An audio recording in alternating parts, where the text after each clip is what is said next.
Okay, great. Well, first I'd like to start by thanking the organizers for a wonderful conference and the invitation to speak. It's really been great so far. So what I wanted to describe, well, my title's up here on the chalkboard already. I want to describe, all of this is going to be joint work with Ralph Cohen at Stanford in preparation. So as may not be surprising from the title or from my collaborator, our goal,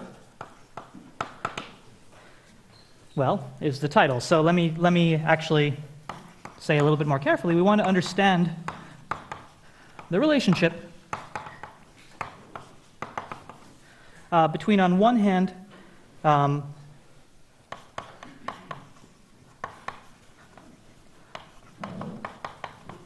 Floer theory of T star Q, and I'll say very specifically what sort of Floer theory.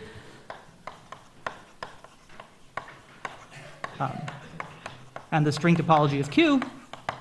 Well, you know, lots of this is understood. Our focus is going to be on the aspects that aren't well understood so far. So specifically as pertains to chain-level structures, chain-level operations. Okay, so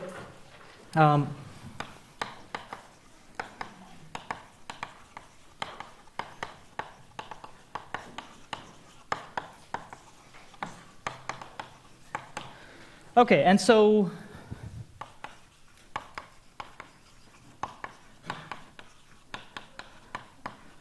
it's related to proposals. So there are proposals made that there ought to be such a relationship for a while. They're related to proposals of Cohen, Schwartz,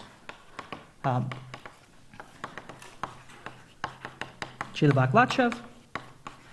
Although the story we're going to study is a little bit different from, for instance, the program proposed by Chainlevel in that we'll be working with the cotangent bundle, not the unit cotangent bundle, and structures are a little different. So what's our setting? Let me set things up. So I'm just going to spend some time setting up the very basic geometry and what are the first level structures and what are the correspondences and where we want to go with it. Okay, so we start with Q, an n-dimensional oriented closed manifold. Let's fix the Riemannian structure. Okay, so associated to this data,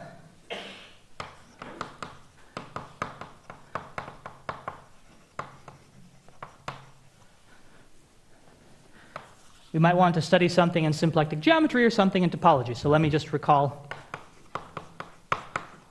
what these objects are. Okay, so here we have one of the most basic symplectic manifolds, the cotangent bundle. All right, it has a canonical Liouville one form, which I'll indicate as a standard with PDQ. And here, well, we just have Q. All right, well, those are the spaces. Maybe I should get a little bit more interesting and say exactly what invariance we're going to study of these spaces. Okay, so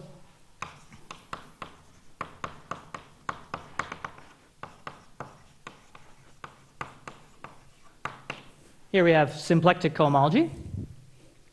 Okay, so this is as introduced by Floer, Hofer, Chainlevel. The specific version we're using maybe is more introduced by Viterbo first. So I'll write this as SH upper star of T star Q. I'll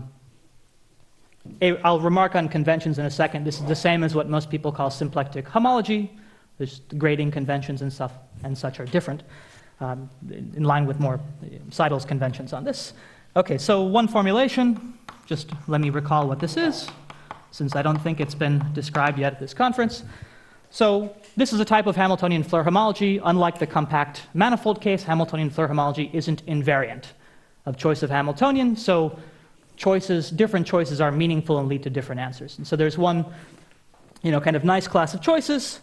So it's Hamiltonian Floer homology.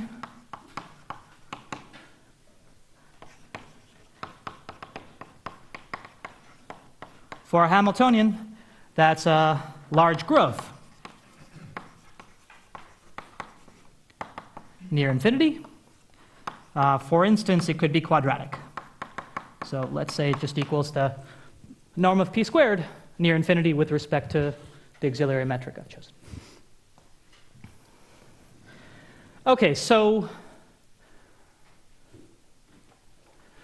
well, actually, I'm going to spend more of this board on the symplectic description, so maybe right here I'm just going to say one thing. So I'll describe structures later, but there's something that's often called string homology, which at least at the level of a vector space is just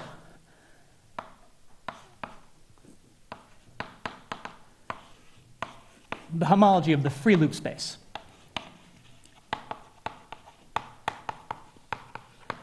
And there's some funny grading shift in order to make this a ring with sort of a degree zero product, but let's not worry about that. I'll just indicate it, but really not get into it.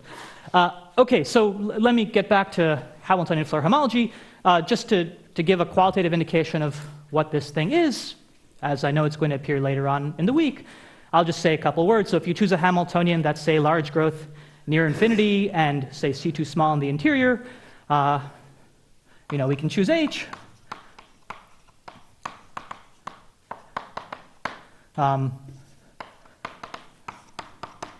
Such that the generators of this complex, which maybe I'll call SC, are given by Morse critical points in the interior. So let me just call that Morse cochains of T star Q,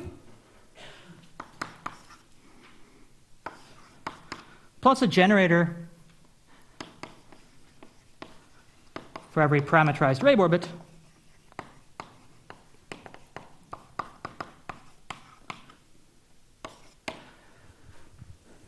gamma. Okay, so I should say a word about this. Well, parametrized Rabe orbits come in S1 families. We want to sort of, be in the setting of Morse theory as usual, so you have to make some choices to actually make this a Morse type situation. Of course, there's there's the Morse spot theory that one could take, but we're going to just take a small time-dependent Hamiltonian perturbation. So now, at least if that small perturbation is localized on a Morse function around the orbit, we get 2 copies of a generator for each orbit. Okay, so this is the chain complex, and maybe the first observation is for a Hamiltonian of this form. These orbits, for nice choices, are in bijection with geodesics of the metric, right? So maybe I should say, what's well understood at this point is that these 2 structures are isomorphic. Maybe I should say, before someone asks me about this, let's assume Q is spin for simplicity. Our results don't assume that, but then I'd need to talk about sign twists, and I don't feel like doing that. So there's an isomorphism of this form. Now there are proofs. Now there are a number of proofs. So just put a few names up. So Viterbo, Salmon Weber, Abundandolo Schwartz, and recently Abu Zaid. Okay, So these are the invariants we want to study, and we want to study operations on them. Any questions so far? I'm just defining some. Okay. So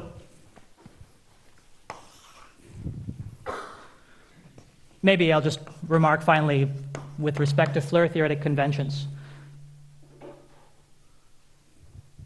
Test. Okay, with respect to Floer theoretic conventions, does everyone hear that, or is that just me? Okay. That's right.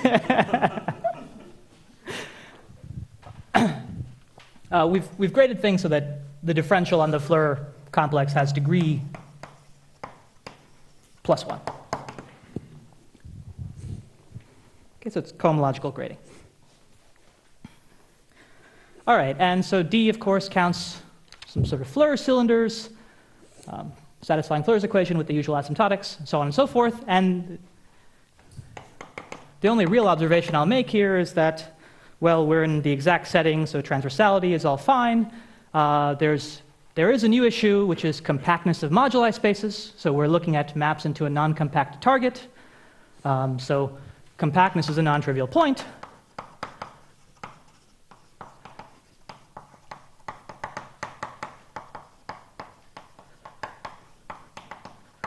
And requires some sort of maximum principle or a priori C0 estimate on solutions. Okay, so far so good. So what I'm really interested in are the structures these things carry. All right, so let's continue this table. So let's start with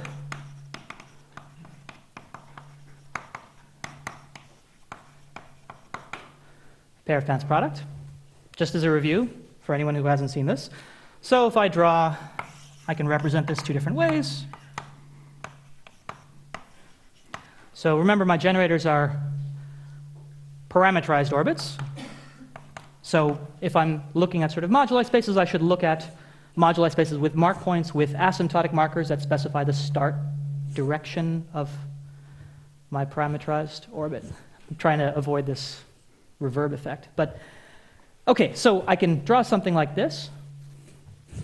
Or after puncturing at these points, this is biholomorphic to some pair of pants with infinite ends. Right, and so now I can look at maps from this into my target satisfying Floer's equation with asymptotics on our various orbits, and this defines a map.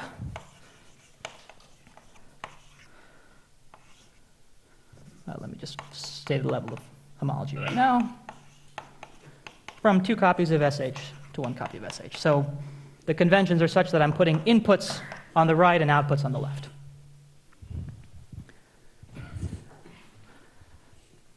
Okay, so this is a very analogous product that we heard about a couple days ago, the Chainlevel product in string topology. And morally, if you want to think of it as coming from something very similar to this, maybe you might want to think of it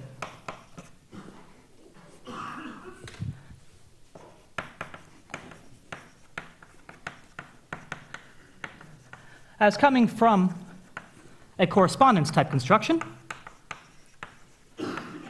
Okay, so I take maps from a pair of pants into my manifold, right, where I think of these two ends as positive, that is negative.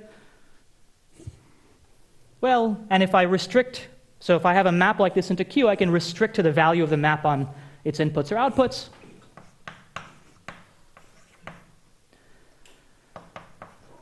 So this is in.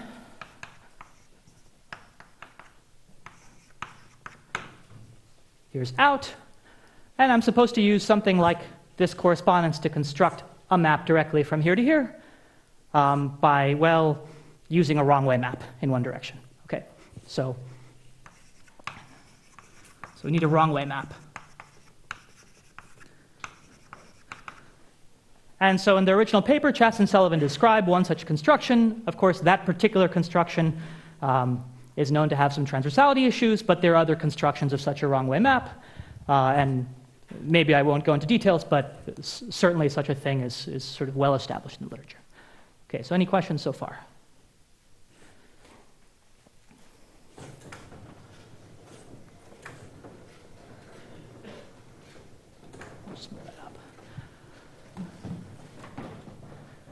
Okay, so, well, let's do another explicit operation, BV operator. All right, so here I'm going to look at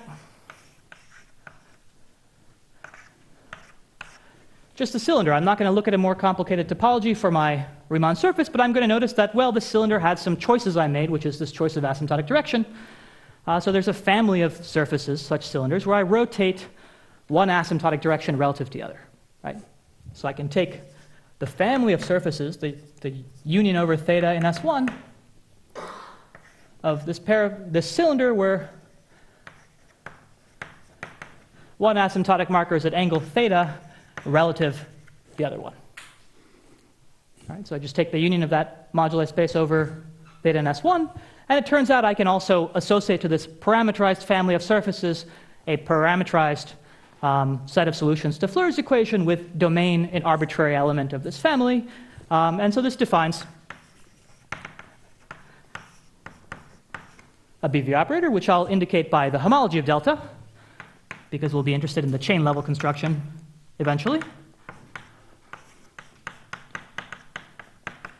So this is why I indicated the differential was degree plus 1. The important thing is whatever degree the differential has, this has degree the opposite degree. Okay, so this is degree minus 1. All right, with square of this operator is 0. Okay, so we have that operator, and I think it's easiest to, now instead of talk about correspondences, maybe I'll just talk about directly what the S1 action is on the free loop space. Well, there's a product. Here's a loop space. Here's a natural product by S1, which is just rotating the start point of the loop, right? Let me just call this rotation. Okay, so whenever you have a map like this, you get an induced map on homology via taking the Pontryagin product. Okay, so Pontryagin product induces multiplication by S1. So let me call delta equal multiplication by S1. This is a map from Hn minus star of the free loop space to Hn minus star minus 1. Of course, this increases degree by 1, but the way I've set up my gradings, it decreases degree. Decreases star by 1. Okay.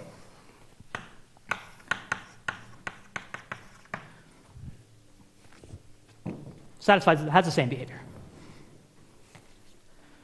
I should really use this thing. Okay, so these were some very concrete examples, but of course there are many others. And so let me start to get a little faster and looser in my descriptions.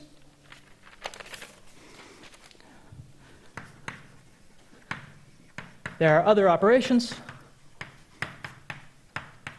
on both sides. For instance, let me look at something that looks like the pair of pants, but the directions are flipped around. This induces a coproduct.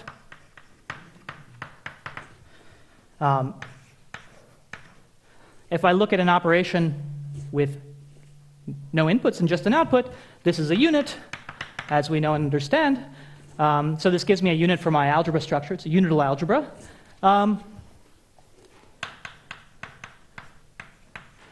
And here's a very important point, and this is an essential aspect of both theories. There's no trace. Okay, and this is a more general phenomenon. There's no count like this. You can try to set up the Floer theory of this, but you know, I mentioned compactness was a subtle issue. This thing will not be a compact moduli space. It just fails, and initially it seems like an artifice until you realize, well, actually, we're very lucky. That's a good thing. It's a good sanity check, because we know that symplectic cohomology is often infinite dimensional.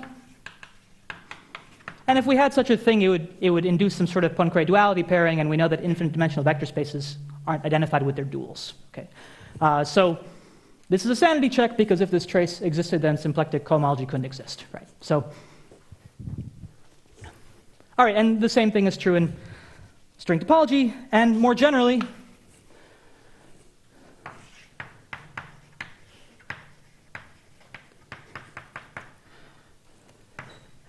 any punctured surface, punctured decorated surface,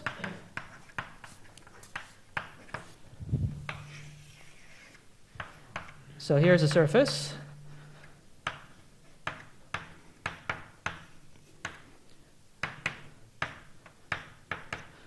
Let me fix some asymptotic markers and some labels as inputs or outputs. Okay, so P inputs Q outputs, let's say,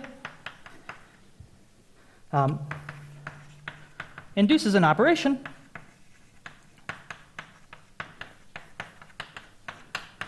from P copies of symplectic cohomology to Q copies. Okay, this is often called the TQFT structure.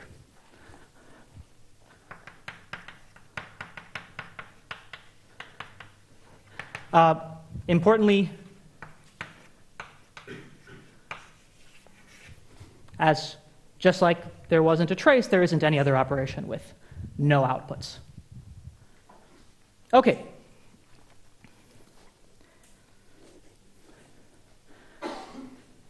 So maybe I can mention some names here.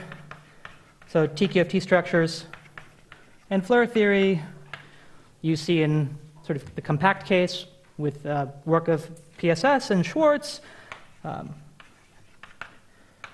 And you can find kind of a very detailed write-up of this setup in Ritter's paper. Okay, and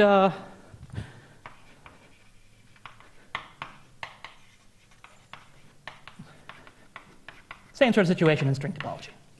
So I can mention some names here. Lots of people have thought about this. This was a big problem in the early days of string topology, as I understand it.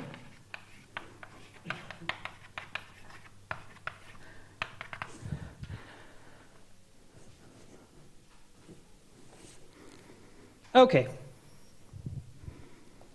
Very good. So we've covered the homology level operations. Let me talk about chain level operations. All right.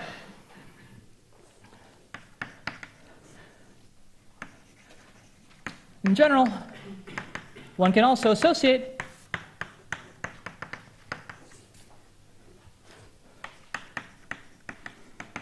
chain level operations. Sometimes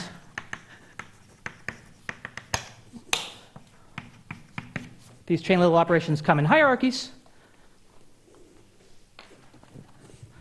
Okay, one can associate these hierarchies of chain level operations to families of surfaces.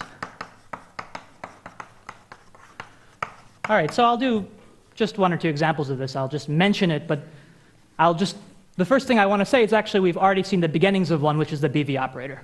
So I mentioned the homology doesn't square to 0, I mentioned the homology squares to 0. It turns out that the chain level operator doesn't square to 0, okay, at least for the choices we've made. So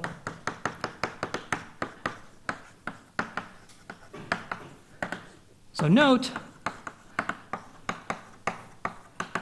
that this homology level operation squared to 0, but if we took the chain level operation, it turns out the best one can do, at least with this sort of time-dependent perturbation that breaks S1 symmetry, is to, well, for the square of the BV operator to be homotopic to 0 by some sort of explicit homotopy you can fix. And there's a hierarchy of homotopies.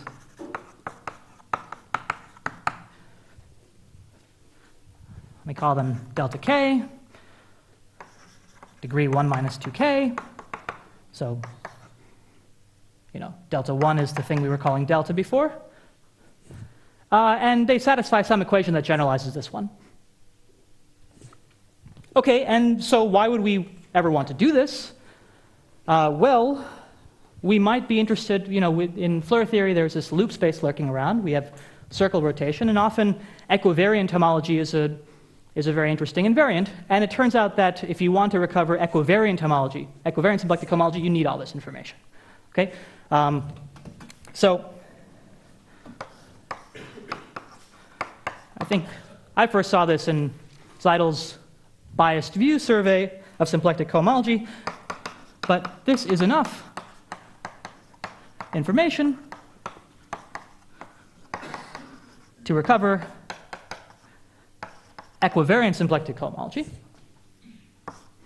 of whatever space you're working with. So it's the homology of the following complex. What you do is you take your chain complex, you adjoin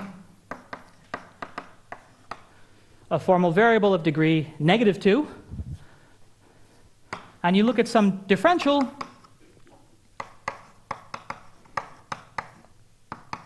that involves the original Floer differential plus all of these higher operators, right? And you call that equivariant homology. And at this point now, it's a theorem of Bourgeois and Onsche.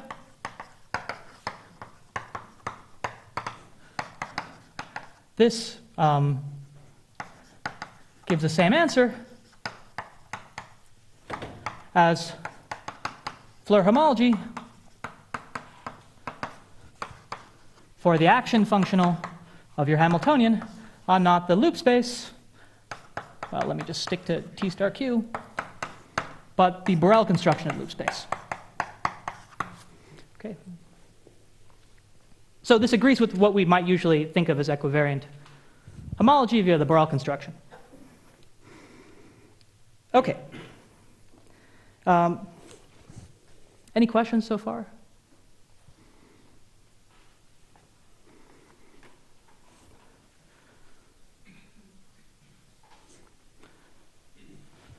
I should have been bringing these chalkboards down while I was waiting for questions.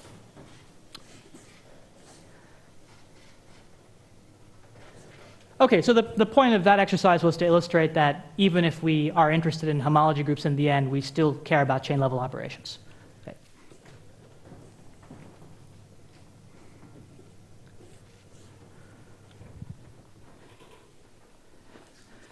And maybe I should just say that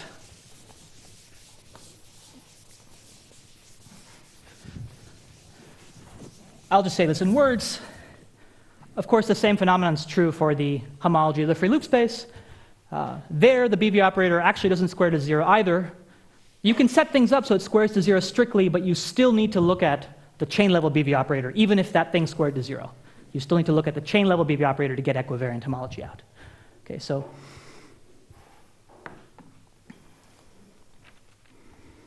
all right, so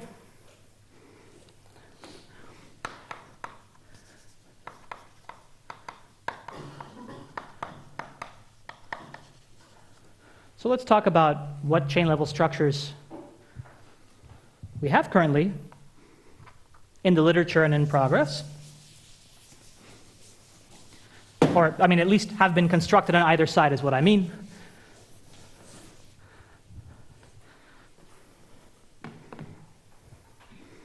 Okay, so on the symplectic side, we have chain level constructions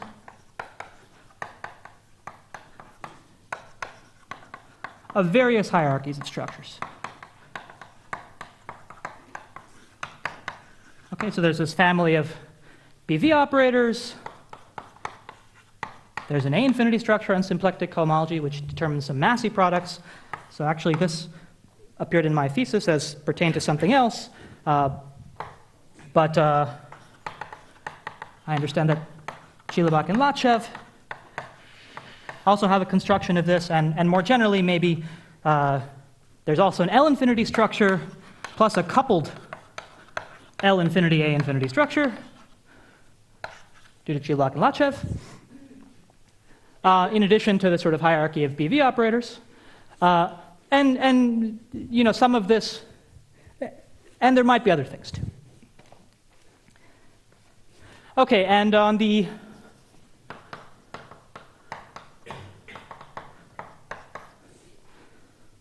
topological side, well, actually, for the longest time, their chain level structure has been missing. There is some, you know, now work towards that. So aspects are now developed. So we heard a talk about that earlier this week by Irie, who defined you know, some of the operaat part of the structure. And then my understanding is there's work in progress of, say, Drummond Cole, Poirier, Hingston Wall, and they all have different geometric qualitative properties. But you know, the hope is that at least at this level they should all be at least the same thing.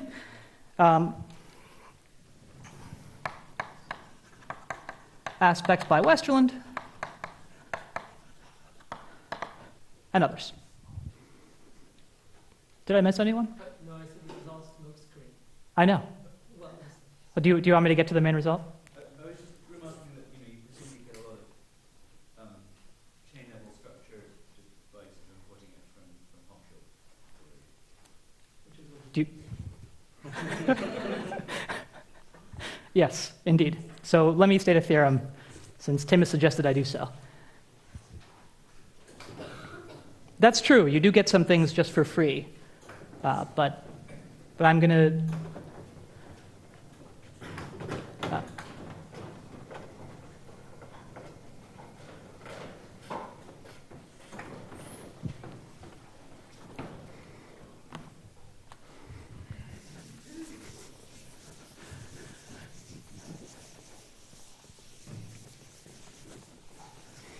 Okay, let me actually put something up regard to what, pertaining to what Tim said, actually. So it's not irrelevant to what I'm about to say. So remark, the Hochschild cochains of any algebra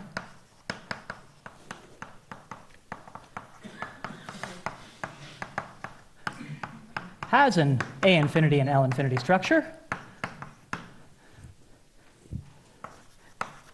and both sides are Hochschild cochains of an algebra. Okay.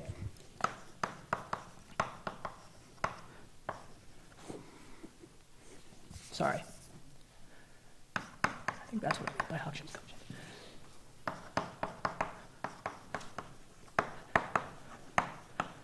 Okay, so they actually do have these structures anyway.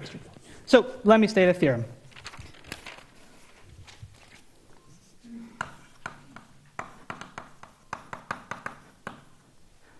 So our first theorem gives another construction. I mean, it uses a machine to do this, but it gives a sort of construction of theories on both sides.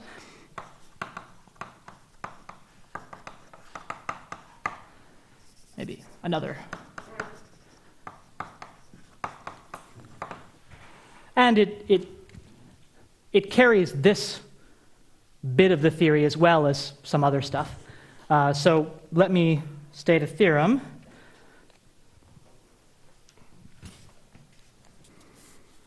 See where I have enough room.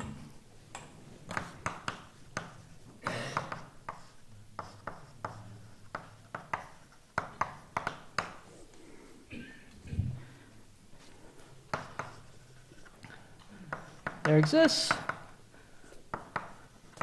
the structure of a chain level action of a prop. All right, well, of chain level actions of props of, well, actually it's action of the same prop on two different spaces. So what is the parameter space? It's some moduli of curves. I'll say exactly what moduli of curves it is, because that's important.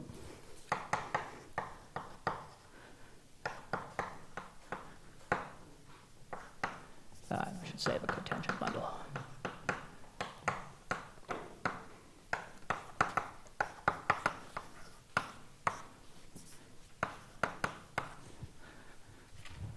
Okay, so I'll call that S for symplectic.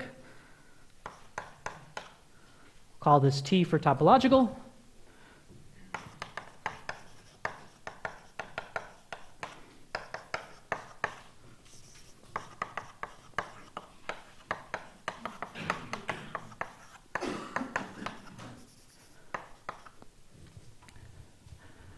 All right.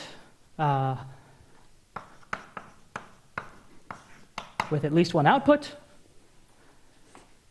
All right, on both of these theories. So now, okay, there's this chain level family of operations on both sides. What are these moduli spaces? So this is the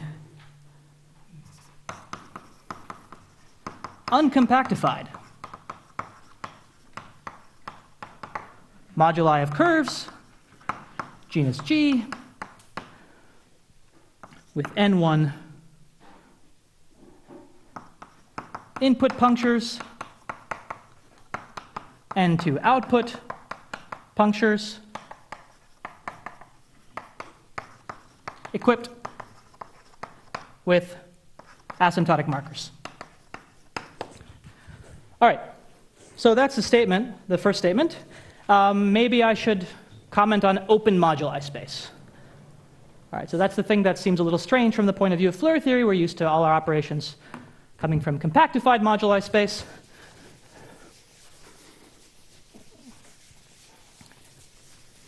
Yes? Does the existence of the axis of prop just work for any time manifold, say, or are you really using T star Q even before you compare? I'm using that there's a collection of Lagrangians that satisfies Mohammad's generation criterion. So, assuming one has that for any Stein manifold, you certainly have this thing.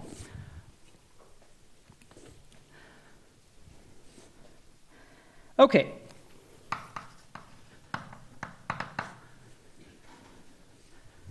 Oh yeah, maybe I should state theorem 2, because I have a laundry list of remarks to make before I talk about how to prove this.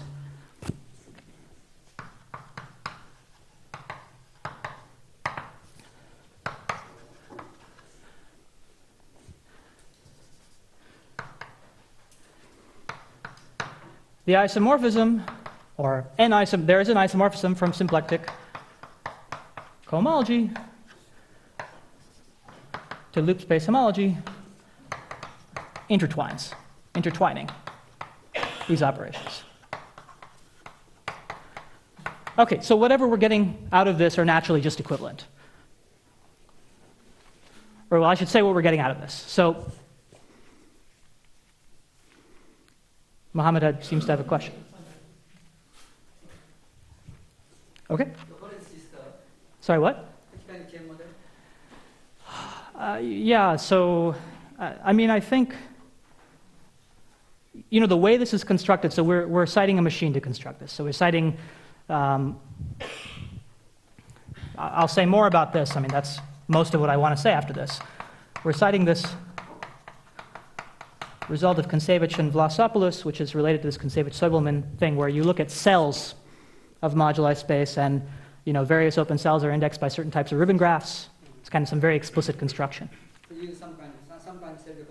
That's right. So this result, you know, basically takes as input some machine for constructing out of some small amount of algebraic structures, lots of others, from cell decompositions.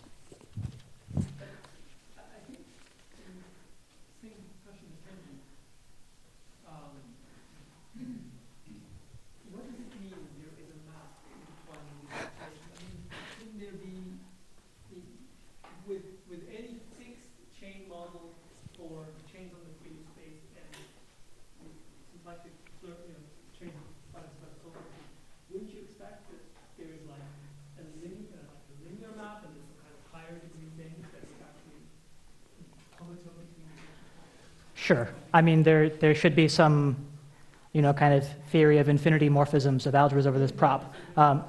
Yeah, I think that's fine. Maybe I'll just stick to what I said. I'll say the isomorphism intertwines these operations. I mean, I agree with you.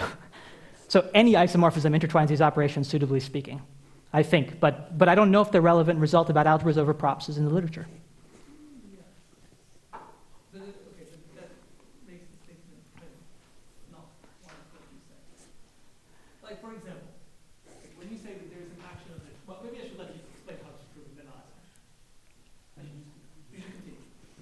Okay.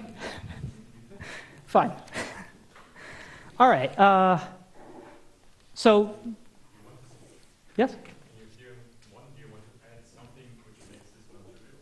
Yes. So let me obviously, I could take the zero action on both sides, and that's naturally intertwined by any isomorphism. So, that's, in fact, I was going to make some remarks before I stated theorem 2, but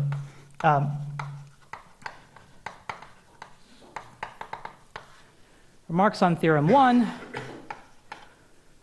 So, well, you know, this sort of symplectic prop, it comes from an unconventional model. It's sort of not a compactified model of moduli space. You know, but we expect in certain cases that, you know, at least for genus 0, it's moduli spaces, they're homologies, there should be chain equivalent to some compactifications, right? So let me just say that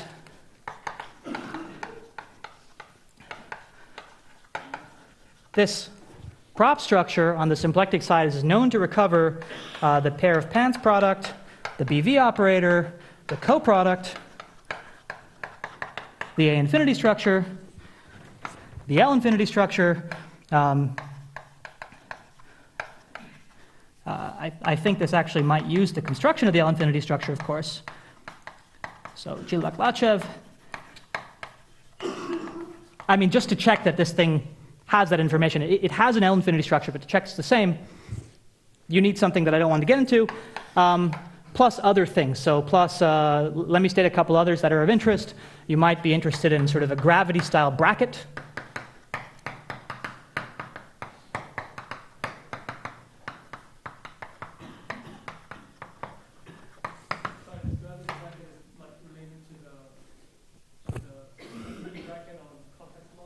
No, this is the opposite side.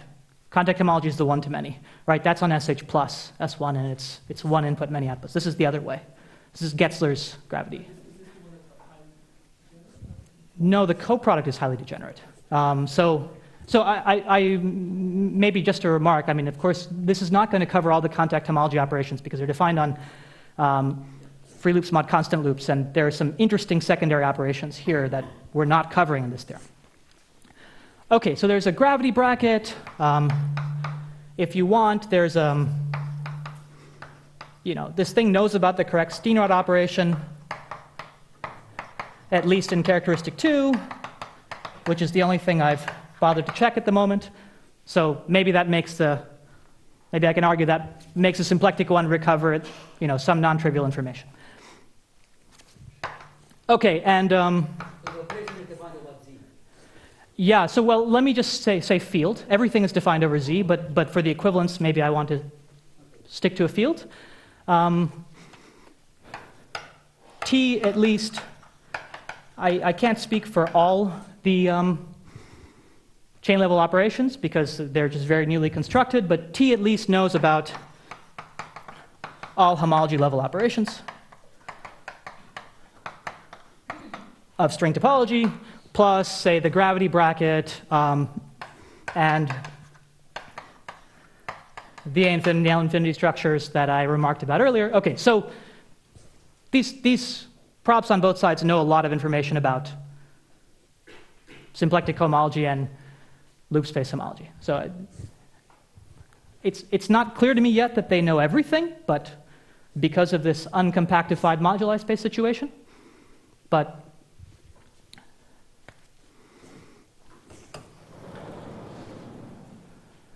any other questions about the statements? Yes? Oh, a prop, I mean, so an operaat is some like space parametrizing many inputs, one output. Prop is many inputs, many outputs. It's just some family of spaces for every pair of numbers of inputs and outputs. Great. Actually, now I should make a couple admissions.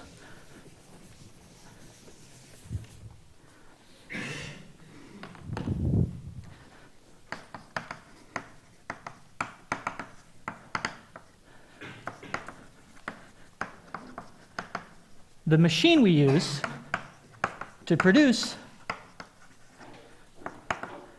theorems 1 and 2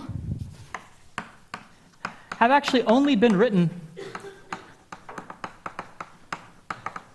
in characteristic 0. So it may seem a little funny for me to say we can get Steenrod operations out. Now we expect, the thing we're actually proving doesn't require characteristic 0, and you can fix the machine by hand to recover the Steenrod operations in characteristic 2. So I think we just expect this particular, what I'm going to say next, the theorem of Kontsevich and Vlassopoulous, can be lifted to other characteristics. Okay, so, all right. So let me talk about how to get these things.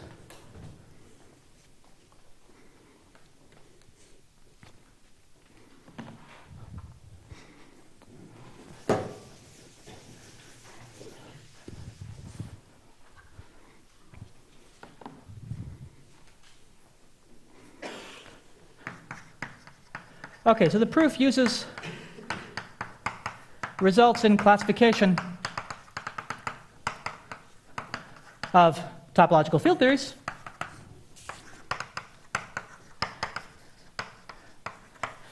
And so there's a long history of results like this. People might be familiar with Kevin Kostela's work, Kontsevich-Vlassopoulous.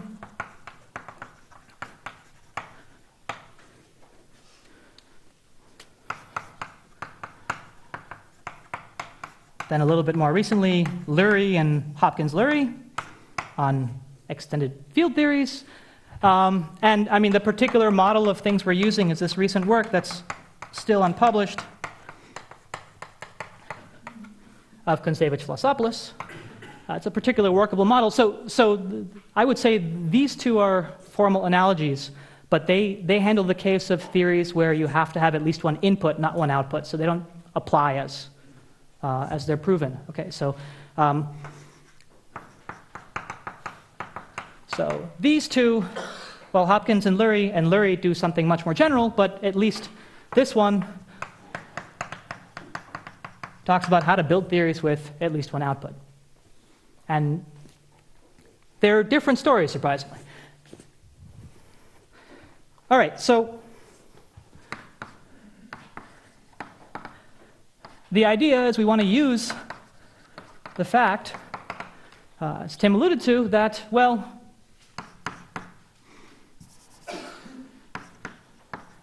the chains on the free loop space, it's known for a long time that this is actually Hochschild homology, or let me write Hochschild homology even though I really mean Hochschild chains of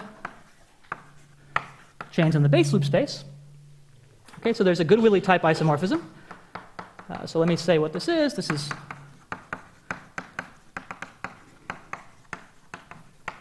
Hochschild chains. This is the base loop space. I want to think of this as an algebra, so maybe I should think about Moore loops so that composition of loops is actually strictly associative with Pontryagin product. Yes?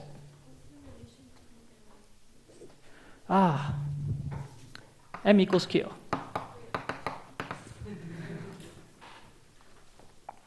It's a great question. Okay, so we know this classically, and similarly we actually know this for symplectic cohomology of a cotangent bundle.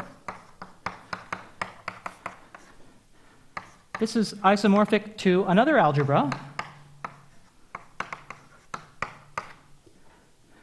which I'll call CW of a cotangent fiber. So cotangent fiber is a non-compact Lagrangian in the cotangent bundle, and there's a Floer homology theory for these things called wrapped Floer homology. I don't want to say too much about it, but it's Floer homology for large growth Hamiltonians, now between Lagrangians. Okay, so this is some. Unfortunately, we can't set this up so it's a strictly associative algebra, at least from the geometry of the situation. So this is some A-infinity algebra. And this equivalence, so this appears in my thesis under some hypotheses using key input from this large body of work of Mohammed Abu Zaid that actually verifies those hypotheses. So Mohammed proved that actually, well, there's a map here, which now we like to call OC, and he proved that this map hits the natural unit here, and then my thesis says that if you have a map like this that hits 1, it's an isomorphism. Okay, so we know this, and so we know this on both sides. What's the content of this classification of topological field theories? It actually says that if you have Hochschild homology of something, an algebra, and that algebra has some additional structure beyond the algebra structure, you can produce operations. All right, so let me try to explain that for a few minutes. Sorry? What category is isomorphism? What do you mean? Chain complexes? Well, I mean, Hochschild homology has a circle action, so it's a chain complexes with circle action if you want. But currently, without knowing anything more about this algebra, I cannot put a ring structure on this yet. Okay, so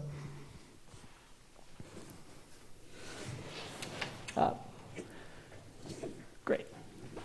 So maybe I should. Any other questions while I'm doing this board thing? Yeah, which way does Zigzag's map go? That way. Go. Sorry, goes the same way as OC. Yeah.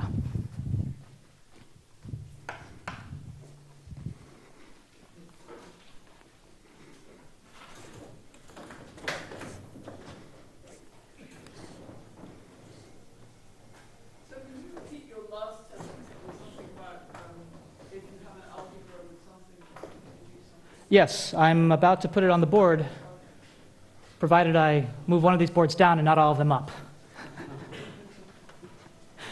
Okay, I think this is the one I want to write on now.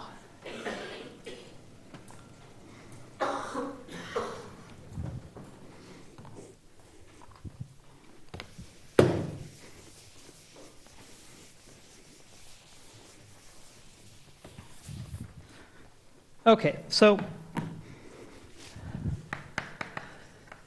here's the idea. So in and of itself, these Hochschild homology groups have BV-type operators, and they pretty much have nothing else for Hochschild homology of an algebra. Okay, but the idea is that if the algebra had some additional structure, then these things do have operations. Okay, so let me say it this way. An algebra or category, secretly, I want to think of these things as sort of the morphisms of an object, of objects in a category. So an algebra with sufficient duality, okay, I'll say what that means, and or symmetry in that duality determines a whole prop's worth of operations.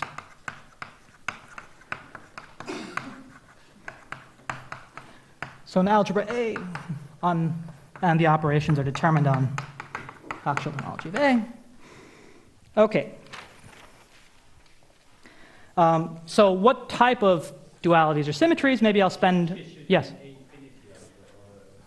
Yeah, I'm absolutely. Absolutely. Okay, so what sort of duality? So maybe I should say what I mean. This is the notion of a Calabi-Yau algebra. And now I guess I'm a little short on time, so I'll start to speed up. Okay, so, well, there are two flavors of Calabi-Yau algebra. One you might call compact or proper CY. One you might call smooth Calabi-Yau algebra. And this is the case that I talked about that's sort of known earlier in the literature. This is for greater than 0 input theories. This is for greater than 0 output theories. Sorry, what? Greater than, sorry, not greater than or equal to, absolutely. Greater than 0 output theories. So this is, well, let me say it this way. So a compact Calabi-Yau, we might think of, we might think or hope the Fukaya category of compact Lagrangians might have this property. Maybe more restrictively, Floer cochains of a single Lagrangian, single compact Lagrangian. From a topological perspective, this is the sort of structure that cochains of a smooth oriented manifold has. Okay, so this is some, really I just need an oriented Poincare duality space, but let me just put more hypotheses. Space can be non-compact. Sorry, what? Ambient space can be non-compact. Yes, compact Lagrangians even in a non-compact space, absolutely. Okay, and this prototypical example is, well, the Ralph-Floer cohomology of a cotangent fiber and a cotangent bundle, chains on the base loop space. So they look very highly infinite rank, but it turns out they have a nice form of duality. Maybe I'll even get to say what that duality is. But let me say what you can do with it.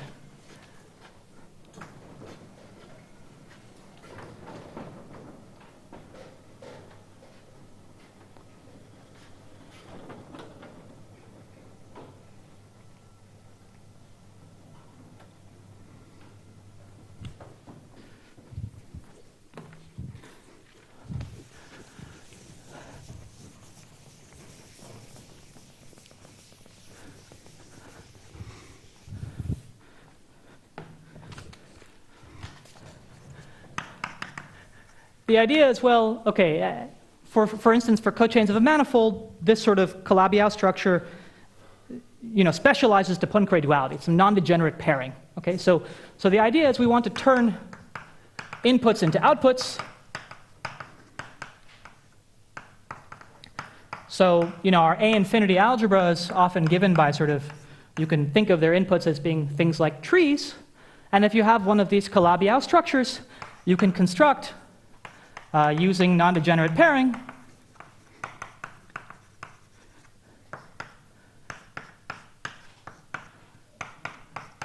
operations with many inputs and many outputs on this algebra, and these actually act.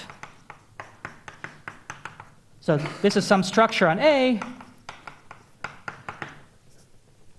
but it acts on Hochschild homology of A. Okay, this is what's called a pre-Calabi-Yau structure, this data of just many inputs and many outputs that one transforms things into. This is also due to Kontsevich-Vlassopoulous. And using this, you can get the prop operation. So I mentioned that there's some model for cells of moduli of curves that looks like, like ribbon graphs, and these look like local vertices of ribbon graphs. So once you have a cell, it gives you exactly a prescription of how to apply these operations. Okay, so I have like 2-3 minutes. Maybe I can actually define this thing.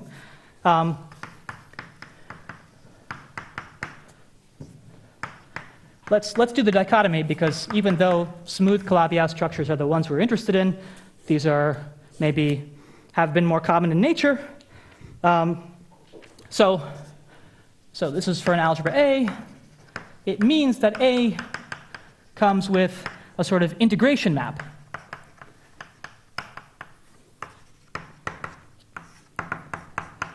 From the Hochschild chains of A to K, maybe of some degree, dimension of your symplectic manifold.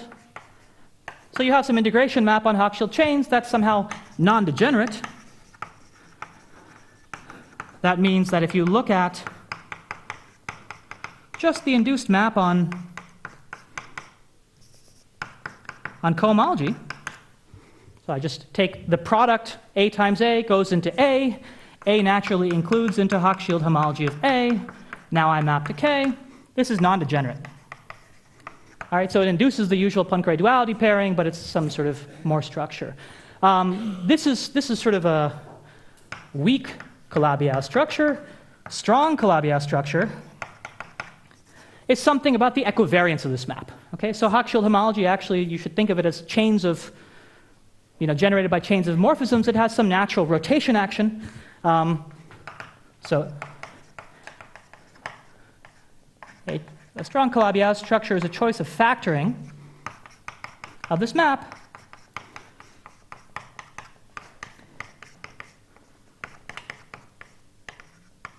So let me call it trace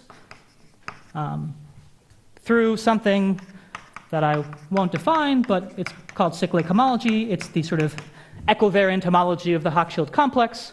And so it's saying this map is not only equivariant, but I fixed a particular equivariant lift. Okay, smooth Calabi-Yau is sort of very formally the same. So, by the way, A had to be finite rank, or its cohomology had to be finite rank to get a non-degenerate pairing. So that's what proper means. Proper is sort of a finiteness condition you need before you can actually get something like this. So A here needs to be smooth. It's a finiteness condition, but not in the sense of vector spaces. It's on A as an A tensor A op module. So A is a bimodule over itself. It's built out of finitely many such trivial bimodules. Has some finiteness condition. And let me just end with what a weak smooth Calabi-Yau structure and what a strong Calabi-Yau structure is. So it's a choice of volume form. So you should think of this as being something we can do for compact manifolds. This is something we can do for smooth non-compact manifolds. Compact manifolds you can integrate. On smooth manifolds you have volume forms. So this is a choice of volume form in the Hochschild homology of A. Really, maybe I should think about it as a map from K into Hochschild homology of A, which is again non-degenerate. Okay, so I don't want to say what that means, aside from saying at the very least it should behave like a volume form and identify homology and cohomology. Okay, I am definitely out of time. A strong smooth Calabi-Yau structure is a choice of lift. So let me say it this way.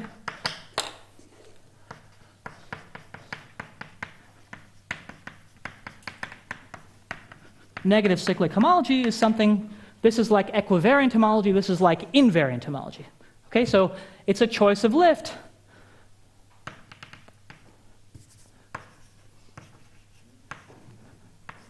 Of this element to negative cyclic homology. It's saying that this volume form somehow was cyclically invariant in some homotopical sense. Okay, so this gives me the coherence I need to do this sorts of ribbon graph type constructions. Okay, so maybe I'll stop there and just say our theorem can be reinterpreted as saying there are geometrically meaningful choices of strong, smooth Calabi-Yau structures on Floer cochains of a cotangent fiber and chains of the base loop space, and they're naturally equivalent. Thanks.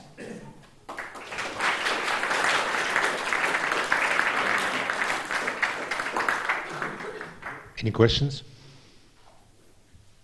So you take this chain of this moduli space. Yes. Usually you do this flow operations. It lies in the kind of infinity of the moduli space. So you can just squeeze this structure to the compact things. Well, in some cases it seems like you can actually, right? So you're saying like going from the non-compactified thing to the compactified thing, right? You're just saying like I was talking with Janko and Kai about that maybe yesterday or the day before, and I think the sense was in like some of these, at least hierarchies of families, you can see all the cell relations on the So for example, because the AB structure. Yes. You have just two disks. You just glue them. It's kind of the end of this. Absolutely. So I mean that's kind of the argument that this should be the same as the compactified space in that you can case. just squeeze this. You just squeeze it in, and you can, This is just a statement that the inclusion of the interior of the manifold boundary is a homotype equivalence. is the homology equivalent into the. That's right. That is the statement. More questions? Yeah, Maybe with Mike.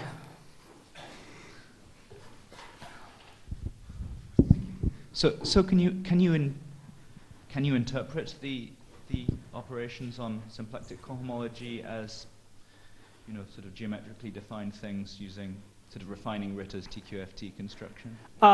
So in the case of operations that I said we know how to recover on symplectic cohomology, yes. I mean the statement is this theorem, it seems kind of abstract, but it's concrete enough that you can actually write down what the operations are on this thing and just show that they're the same as symplectic cohomology. They're intertwined via the open-closed map. But you don't have a general construction of sort of chain level sort of topological conformal field theory On symplectic cohomology. Right. I mean, I do on the Hochschild homology of this algebra, which is equivalent, right?